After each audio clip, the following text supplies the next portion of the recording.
Recently, Medal of Honor came out of its hiatus with Medal of Honor Above and Beyond for the Oculus. The first Medal of Honor game to come in 8 years, and the first Medal of Honor game set in World War II in 13 years. Wowza.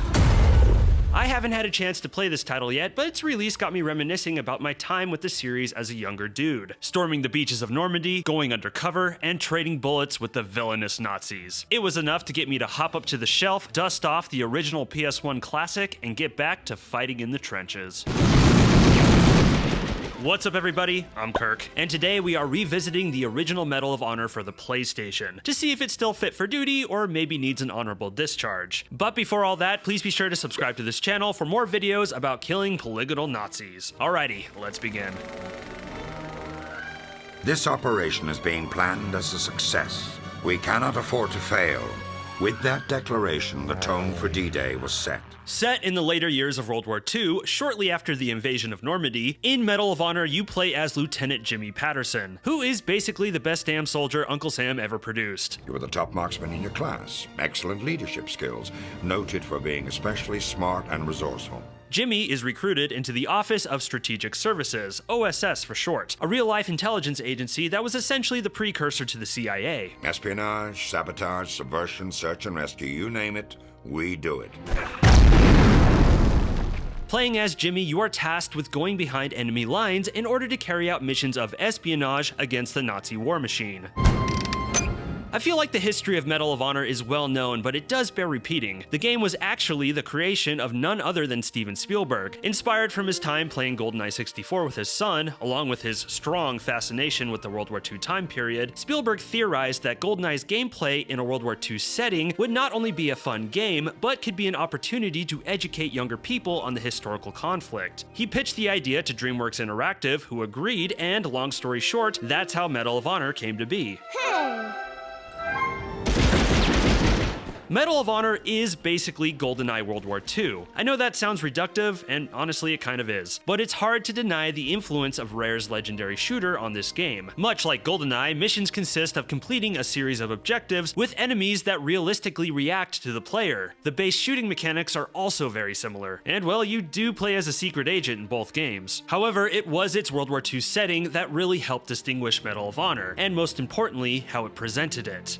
Adolf Hitler and his Nazi party fanned the flames of a broken and dispirited nation, rebuilding the country from the ashes of the Versailles Treaty into a fascist juggernaut that seemed unstoppable. Medal of Honor does not go for historical accuracy, but rather a feeling of historical authenticity. I highly doubt there was a one-man army running around Europe mowing down Nazis and blowing stuff up, at least to my knowledge. But when it came to the visual presentation, DreamWorks strived to make Medal of Honor as historically grounded as possible, going as far as to hire Marine veteran Dale Dye to serve as the game's military advisor, the same man who advised Spielberg on Saving Private Ryan. So weapons were recreated as authentically as the PlayStation hardware would allow, Nazi soldiers have appropriate uniforms and speak in German, unless speaking to you. Can I help you find where you are going, sir? And the art direction of the levels succeeds at conveying the look and feel of war-torn Europe. No, the shaky PS1 graphics don't serve the game as well as they did back in 1999, but even playing today, it's easy to see the hard work and detail that went into the game's visuals. The only downside is the adequate, but not always smooth performance. Medal of Honor is very playable, but you're gonna run into some frame dips whenever things get a little too intense. Not at all unusual for a PlayStation 1 shooter, but something to keep in mind. A really nice touch is the use of historical footage in the intro and in between missions. This is where you see the educational aspect come into play. You know that U-boat you just sabotaged? Well, here's a short video on what it was and why it was important. No, the game is not going to make you a WW2 expert, but it is fun to get these little tidbits about the war, and one can imagine an interest in the time period sparking from playing this game. Also, look how cool the main menu is. The OSS headquarters, where men are hard at work trying to one-up Hitler, each section representing a specific game function. On top of that, the loading screens with war propaganda. The game really does go out of its way to make you feel immersed in the World War II setting. Today it comes off a little romanticized, but it still works well for the game. Tying all of this together, the phenomenal soundtrack by Michael Giacchino. Today, Michael Giacchino is one of Hollywood's most prominent composers, having done scores for Star Wars, Marvel, and Pixar, and he's currently working on the music for The Batman. Seriously, look up his credits, they're epic. Early in his career though, he composed music for a lot of video games, and in my opinion, his work on the Medal of Honor series remains some of his best. The symphonic score has the drive and energy of an adventure movie, but also manages to sound distinctly World War II. It really elevates the whole experience. In fact, while playing, I couldn't help but get a little cracked up listening to this epic cinematic score set against a blocky PS1 game.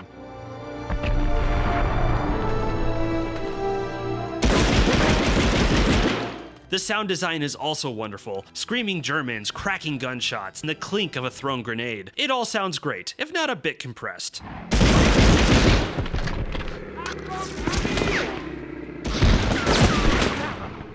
Although my favorite aspect of the sound design is the ambiance for each level. Here's an early mission where you're navigating through some underground sewers, and there's echoes of Germans barking orders, dogs and heavy boots running through puddles, which gives you that sense of being hunted. Fitting for a World War II thriller such as this.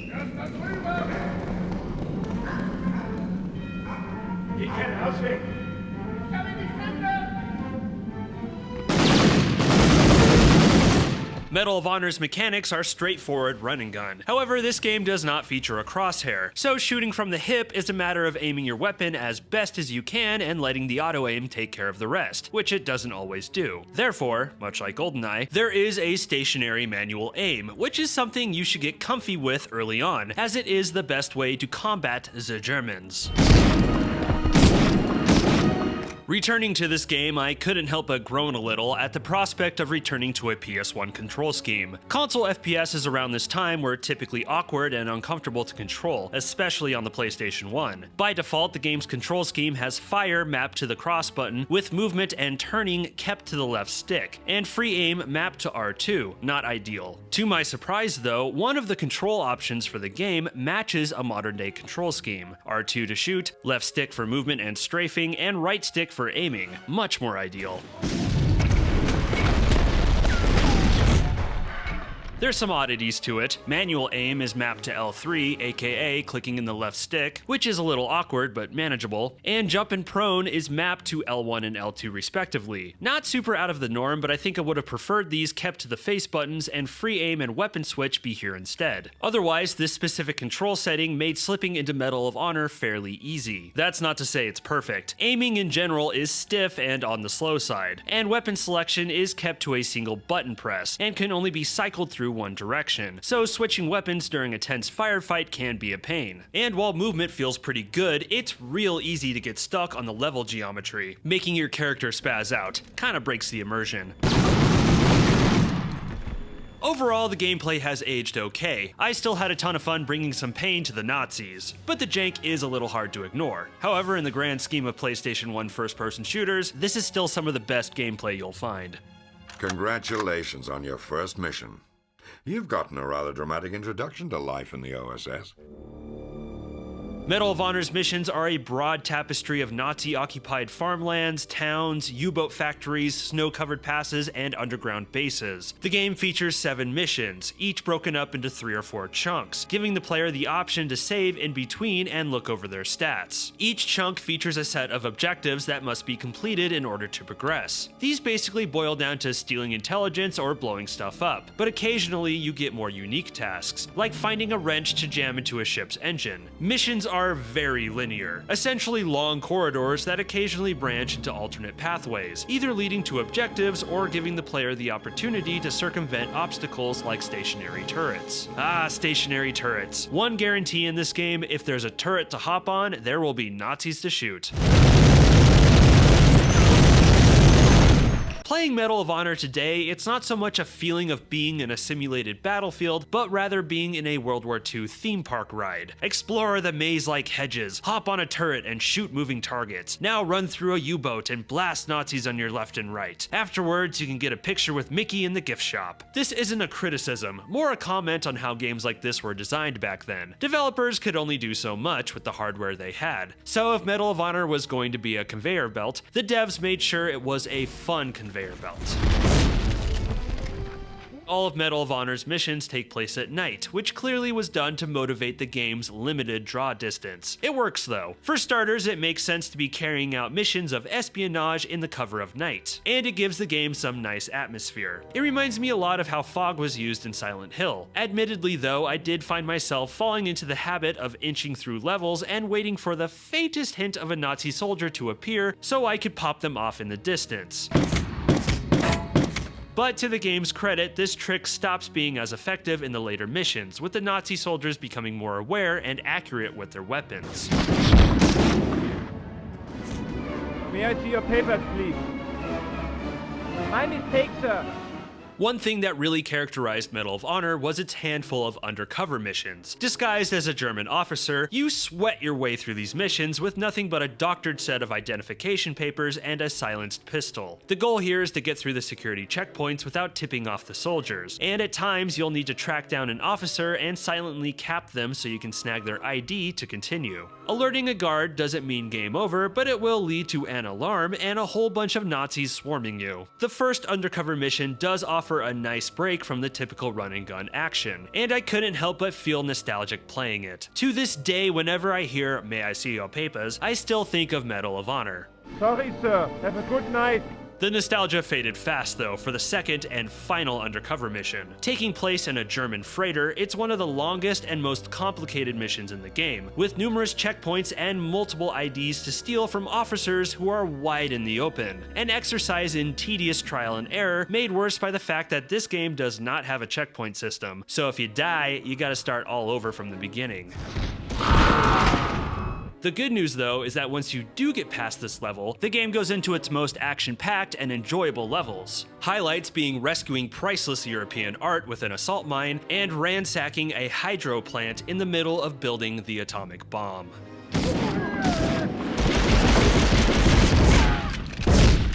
Medal of Honor features a hefty roster of World War II weaponry from both the American and German forces. You begin the game with classics like the Colt pistol and the accurate but slow-firing M1 Garand. Popping off German helmets with this baby never gets old. Soon after though, you get to play with more automatic fare. It wouldn't be a World War II game without the MP40 and Thompson machine guns. Average at a distance, but shredders up close. I also have to highlight the BAR, which is a devastator, along with the bazooka. Something about blowing up Nazis with this thing puts a big old grin on my face.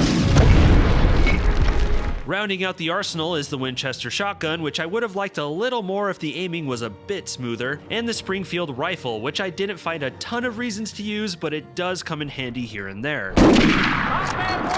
Due to the game's age, I can't say the weapons feel amazing. They definitely lack some oomph compared to later Medal of Honor and competing World War II games, but they are enjoyable to fire and really did set the example for how these weapons should be handled in later World War II games. The only weapons I outright disliked were the grenades. My first problem is that while you can cook grenades, there's no indication of it, and I always had a hard time gauging the throwing range for them. Plus, when you throw them, 90% of the time, the enemies are either gonna throw or kick them back to you, which is awesome, but what I came to find is that the grenades are more useful for distracting an enemy rather than a means of dispatching them.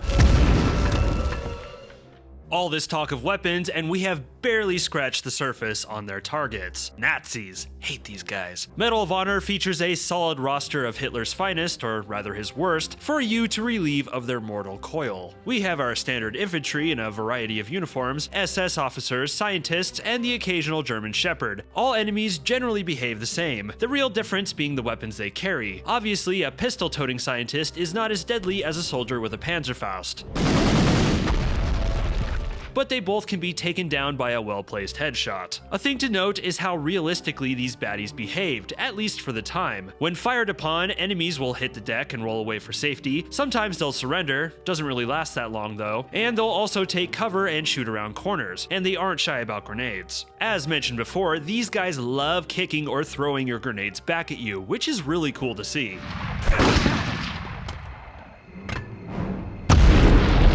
That being said, this is still 1999. There's definitely some funny video game logic here, like shooting a soldier up in a tree and somehow not waking his neighbor. Another example of GoldenEye influence, enemies react differently depending on where you shoot them, always an appreciated touch. However, what makes Medal of Honor tricky is that the Nazis don't always die. You might mistakenly think you sent a Nazi on the express train to hell, only to be suddenly pistol shot in the back. When you do kill them though, sometimes they go out in a blaze of glory, like firing their weapon off as they ham it up in their death animation.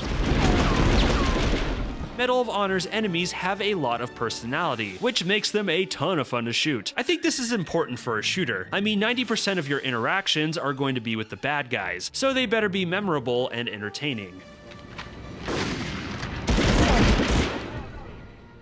I had a great time returning to Medal of Honor. It was a welcome blast from the past. The game is certainly showing a lot of age these days, which for newer players might be too hard to overlook. But for those who grew up with it or are just fascinated by PlayStation FPSs, this is still a great title to pop in on a rainy day for some nostalgic action.